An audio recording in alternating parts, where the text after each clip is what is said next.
Hi guys, Howard here.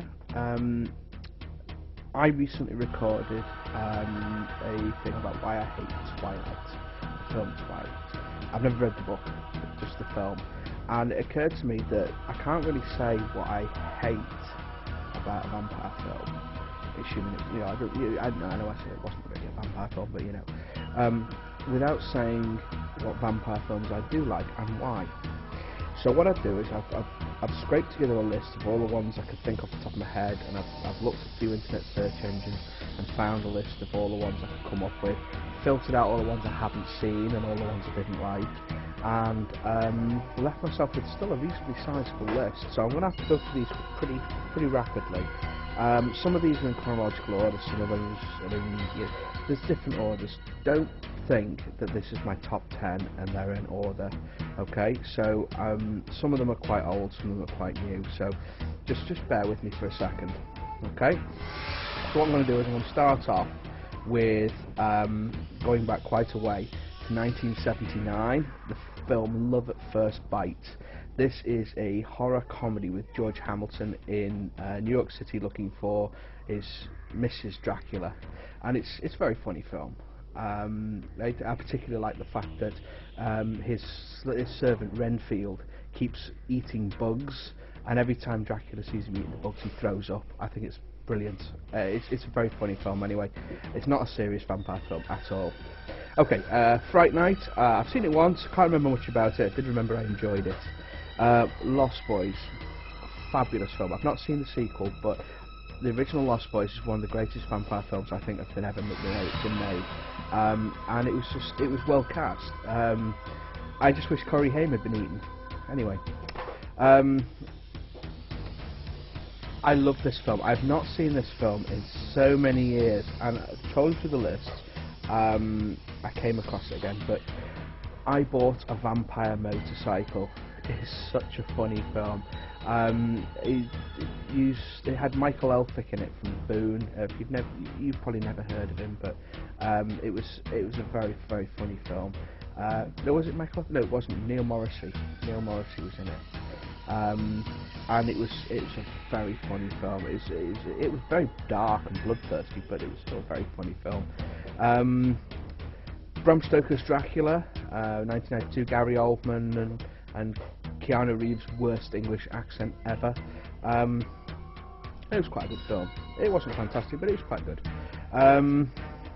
Right, now I love this new film. This film isn't a serious vampire film, but it is very good. Innocent Blood. It's about a girl who she has a habit of eating mob bosses. She likes eating Italian, as sort of the tagline for the film. And she feeds on a mob boss and fails to kill him completely, and he turns into a vampire and all hell ensues. It's a good film anyway. If you can get a hold of it, do so. I recommend it. Right, Buffy the Vampire Slayer. Now, before Sarah Michelle Gellar got in it, Christy Swanson did the original Buffy the Vampire Slayer film, and it's quite funny and quite good. It's not, sort of Interview with a Vampire feel, but it has its moments. When you think about it, it's called Buffy for starters. You're not going to expect a sort of serious film for that one, are you? Anyway, so that's worth a look-see. Well, moving on from Buffy, obviously, Interview with the Vampire. I think it's one of the best vampire films ever made. It's a fantastic film. All-star cast, very worth watching. If you haven't seen it already, go see it. Yeah, it's one of the best ones they've ever done. Right, from the sublime to the ridiculous. Vampire in Brooklyn. Eddie Murphy as a vampire. Has its moments. It was an okay film, but it wasn't the best vampire film ever made, but it was watchable. Kills an Evening. Likewise, Dracula Dead and Loving It. Mel Brooks, Leslie Nielsen vampire film. Kills an Evening. It's not bad. From Dusk Till Dawn, and I love this film. It's weird. It's not a vampire film. It's like two films in one. The first one's a kidnap film, and the second one's a vampire film. And the two sort of joined together at the hip. It's kind of a weird thing. Watch it if you haven't already. It'll surprise you. John Carpenter's Vampires. John Carpenter. I've seen it once, and I remember it was quite good. Lots of action and all the rest of it. Sort of Vatican-sponsored vampire killing squad. Very interesting. Had Peter Weller in it from RoboCop, if I remember rightly. Right, Dracula 2000. This was kind of a weird one. It's the first sort of vampire film I saw with a decent amount of special effects in it. No, tell a lie. I tell a lie. No, that was from Dusk Till Dawn. No, it wasn't. Oh, I don't know. It was good anyway. It was all right. The cast was a bit pants, but the film wasn't bad, and it had some interesting ideas behind it. Okay, moving on. This next one's one of my favourite of all time.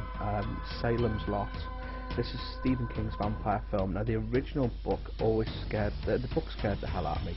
The film, the original 1979 film, was a lot scarier, I thought, than the book even. It's worth watching just for the scene with with Geoffrey Lewis sat in the chair, and the guy's gone up to explore, and he's doing his teacher voice. You'll, if you see the film, you'll know the bit, and you'll understand why I found it scary. It's a good film though. They remade that one in 2004 with Rob Lowe and co. I think it was alright, but it wasn't as good as the original 1979. If you can get hold of the 1979 version, watch it. The vampire in it's very Nosferatu in feel. Worth a look-see. Right, this is a good one. Vampire Hunter D, cartoon, first cartoon vampire film. Very good, lots of great graphics, traditional manga, you'll love it. Any more? Oh, yes, of course. Blade. Blade I thought was fantastic. Blade 2 wasn't as good as Blade, but was still far better than the abomination that was Blade Trinity. Yeah, watch Blade. Blade's a good, it's more of an action film with a bit of vampires in it than a vampire film with a bit of action in it. Underworld series. First one was very good, second one was good, third one was okay, but they were more werewolf films than vampire films, I thought, but they were all right. I thought it was more of the battle war thing going on rather than the traditional vampire flick. Anyway, it was all right. Last one I'm going to say about is Ultraviolet. Now, Ultraviolet wasn't a film. I'm not talking about the Ultraviolet the film. I'm talking about Ultraviolet the series. Ultraviolet the film was watchable. Ultraviolet the series was very good. It's a British vampire series made a few years back, and it's worth a look to see if you can. It has a different take on vampires. Still sunlight thing and eating blood and all the rest of it, but it's different anyway. It's worth a look to see if you can get hold of it. I have the DVD box set. Now, my next vampire film that I'm intending to watch is 30 Days of Night. I've not seen it, and I've heard mixed reviews, so I'm keeping an open mind on that one.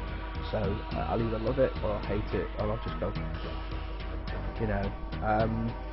You'll notice I haven't actually included Van Helsing in this list, because even though it was a vampire film, it was pretty poor. It really was. But it was still better than Twilight. Anyway, that's me on vampires. Bye.